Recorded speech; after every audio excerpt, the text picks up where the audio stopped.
Esse cara é um dos homens mais procurados da história, sendo odiado pela grande maioria dos governos do mundo. Isso porque em 2009 ele criou uma das maiores tecnologias da história, ela que vem revolucionando a forma como lidamos com o nosso dinheiro, sendo uma das maiores ameaças às moedas tradicionais, como é o caso do dólar, o euro e até mesmo do real, que no caso é o próprio Bitcoin. Mesmo sendo considerado um dos homens mais procurados e perigosos do mundo, Satoshi Nakamoto também é considerado como um herói por muita gente. O mais interessante é que toda essa história começou lá no dia 3 de janeiro de 2009, quando Satoshi abriu o código-fonte e colocou o Bitcoin para rodar. Desde aquele dia, milhares de pessoas já fizeram rios de dinheiro com a sua criação e outros milhões querem conhecer o verdadeiro criador por trás da criação. Além disso, com a criação do Bitcoin, ele nos mostrou que não precisamos depender de um estado nem mesmo de um sistema econômico que só destrói a nossa moeda ano após ano e faz ela valer cada vez menos. Só que o mais curioso de toda essa história é que até hoje ninguém sabe de fato quem é o Satoshi Nakamoto. Se ele era uma pessoa, um grupo ou apenas um nome fictício, sendo esse um dos maiores mistérios por trás do Bitcoin. Então, afinal de contas, fica a grande questão: quem é o Satoshi Nakamoto? Pra gente responder essa pergunta, primeiro a gente tem que juntar todas as pistas e informações que nós temos até hoje sobre ele. E a primeira pista que a gente tem do Satoshi é justamente no primeiro bloco extraído do Bitcoin, conhecido como bloco Gênesis, onde naquele bloco havia uma mensagem referente ao colapso britânico lá de 2008, com uma manchete do jornal The Times fazendo muitas pessoas acreditarem que o Satoshi ele era britânico. Outra suspeita que nos aponta que talvez ele seja britânico tem relação direta com o white paper do Bitcoin, no qual ele usa termos e uma forma de falar que faz parte do inglês originário da Grã-Bretanha. Para você que não sabe, o white paper é basicamente um documento de base para toda explicação por trás de uma criptomoeda. Ou seja, dentro de um white paper você vai ver como que ela funciona, porque ela existe, seus diferenciais, objetivos e vários outros detalhes. E se você quiser acessar o white paper do Bitcoin, basta você abrir o seu navegador e pesquisar por www.bitcoin.org/bitcoin.pdf, igual você está vendo na tela, e fazendo isso você vai ter acesso ao documento oficial do Bitcoin escrito pelo próprio Satoshi Nakamoto. E nele você vai encontrar todas as informações que você tem que saber sobre o Bitcoin. Para ser bem sincero com você, se você manjar o mínimo de inglês e de fato conseguir entender o white paper, você nunca mais vai precisar comprar um curso te ensinando sobre o Bitcoin, porque dentro do white paper já vai estar tudo que você tem que saber, porque quem escreveu foi o próprio criador. E tem uma outra coisa que deixa essa história ainda mais misteriosa, que é justamente o fato do Satoshi ter uma carteira com cerca de 1,1 milhões de bitcoins, o que hoje representa mais de 5% de todos os bitcoins existentes, o que faria dele um dos homens mais ricos do mundo. Fora que ele ainda poderia ser ouvido e reverenciado por milhares de pessoas ao redor do mundo e ainda teria acesso aos maiores líderes mundiais. Só que o mais engraçado é que quando você pesquisa pelo nome Satoshi Nakamoto no Google, a primeira coisa que você vai encontrar são várias fotos desse homem chamado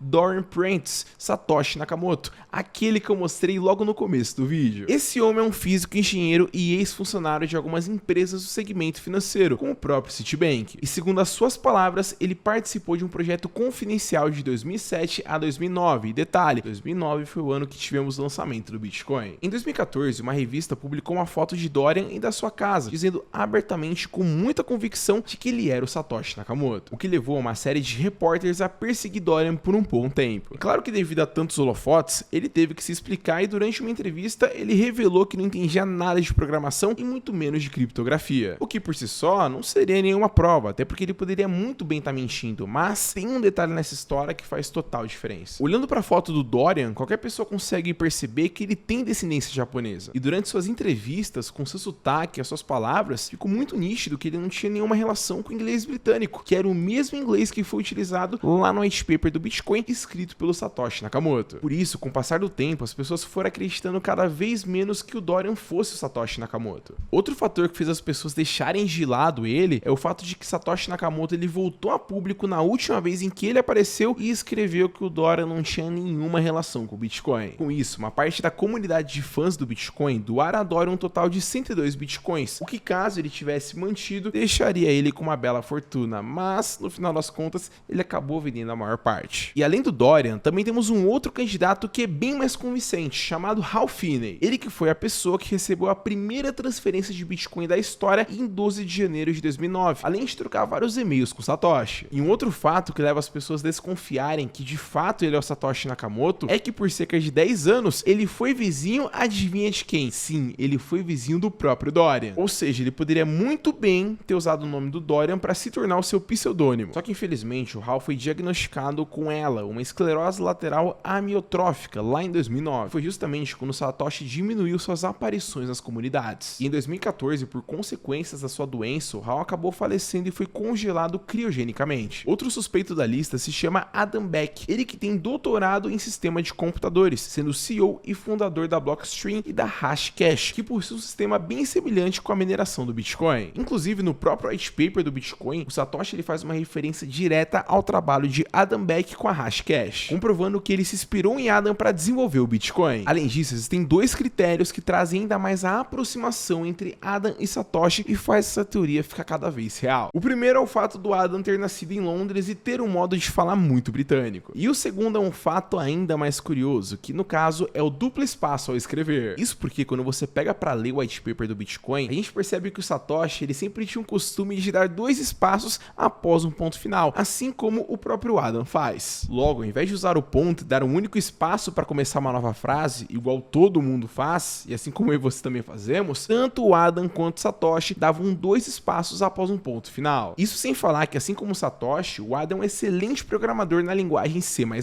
que foi utilizada na programação do código do Bitcoin. E essa linguagem ela não era uma grande especialidade dos outros dois suspeitos que a gente viu até agora na lista. O fato curioso é que existem outros e-mails que Satoshi mandou para vários outros suspeitos, como o próprio Hall, o Nick Szabazo, Craig Steven e várias outras pessoas. Porém, apesar do Satoshi ter se inspirado no Adam para criar o Bitcoin, não existe nenhum e-mail entre eles, o que levanta duas suspeitas. A primeira é de que o Adam, de fato, ele seja o próprio Satoshi Nakamoto, ou a segunda que a gente tem, que pode ser a mais plausível, de que de fato eles tinham contato pessoal. Ou seja, ele esteve fisicamente e presencialmente com Satoshi, o que evitaria a necessidade de ter um contato por e-mail. Isso porque logo nas primeiras aparições públicas, o Adam já dominava o Bitcoin de uma forma que muitas pessoas que o estudavam levaram anos até entender, o que pode indicar que de fato o Adam estava nos primórdios da criação do Bitcoin. Porém, assim como eu te falei no comecinho do Adam, ele é fundador da Blockstream, que é uma empresa que tenta lucrar com o Bitcoin, o que não tem nada de errado. Eu também quero lucrar, você também quer lucrar, só que claramente lucrar com o Bitcoin não é algo que o Satoshi ele faria e nem precisaria fazer, já que ele tem mais de 1 milhão de Bitcoins parados na sua carteira. E a grande verdade é que não importa o quanto tempo passe, o criador do Bitcoin segue sendo o verdadeiro mistério.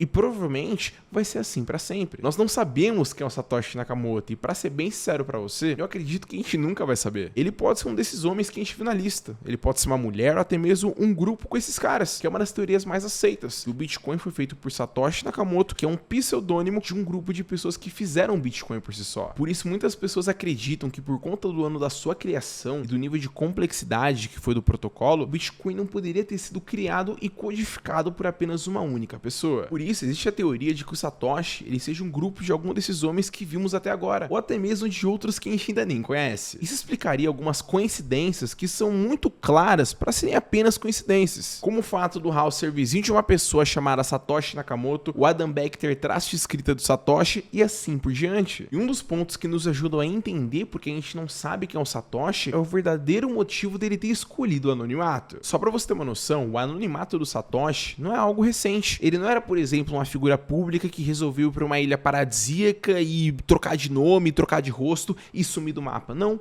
é assim que acontece. A verdade é que o Satoshi teve a sua penúltima aparição no e-mail com seu companheiro de trabalho chamado Gavin Anderson. E nesse e-mail, o Satoshi ele pede para que o Gavin não fale sobre ele como se o Satoshi ele fosse uma figura mística ou que merece grandes reconhecimentos. Ele pede para que o Gavin ele dê muito mais créditos a outras pessoas que estavam se esforçando para fazer o Bitcoin se tornar uma realidade. O que chega a ser bem controverso, porque quando a gente pensa em grandes revoluções tecnológicas e principalmente as recentes, a gente sempre teve um gênio por trás da criação, e isso é uma coisa que se repete ao longo da história. Por exemplo, Steve Jobs com os produtos da Apple, Thomas Edison e a lâmpada, o Elon Musk e os foguetes da SpaceX, o Jeff Bezos com a Amazon. Só que pelo fato do Bitcoin ser um ativo descentralizado, ter a figura de um líder não faria o menor sentido, até porque as suas falas ou movimentações poderiam gerar especulações de preço no Bitcoin, como acontece, por exemplo, com as ações, onde se o Musk fala que a ação da Tesla tá cara, as ações vão lá e despencam. Ou se o Musk fala que é para comprar Dogecoin, ela vai lá e se valoriza. Além disso, a figura pública do Satoshi poderia passar a falsa impressão de que ele teria qualquer tipo de controle sobre o Bitcoin, que na real não é uma verdade. E o que muita gente não sabe é que não tem como o Satoshi ele querer ter controle sobre o Bitcoin, porque de jeito nenhum ele poderia mudar as características de transparência, descentralização ou segurança da blockchain que ele mesmo criou. Para ser bem sincero, para falar a verdade com você, para mim o Satoshi Satoshi ele é muito maior do que apenas uma pessoa ou um grupo. Na real, a figura Satoshi Nakamoto ela se tornou um verdadeiro movimento. Um movimento que reúne investidores e pessoas comuns que estão cansadas de depender de um sistema econômico que é falho e só destrói a nossa moeda ano após ano. E a ausência de uma figura central ou de um líder mostra pra gente que não precisamos disso para as coisas funcionarem, comprovando assim na prática a ideia de uma descentralização de poder, mostrando para nós que o movimento é muito mais importante do que o líder, dando autonomia a pessoas comuns decidirem os rumos da moeda. E com o tempo, os mais adeptos ao Bitcoin e fãs foram aceitando esse fato e popularizando a ideia de um Satoshi Nakamoto sem um rosto definido, trazendo a ideia de que ele poderia ser qualquer pessoa e que o poder ele não pode ficar na mão de apenas um único indivíduo, uma empresa e muito menos do Estado.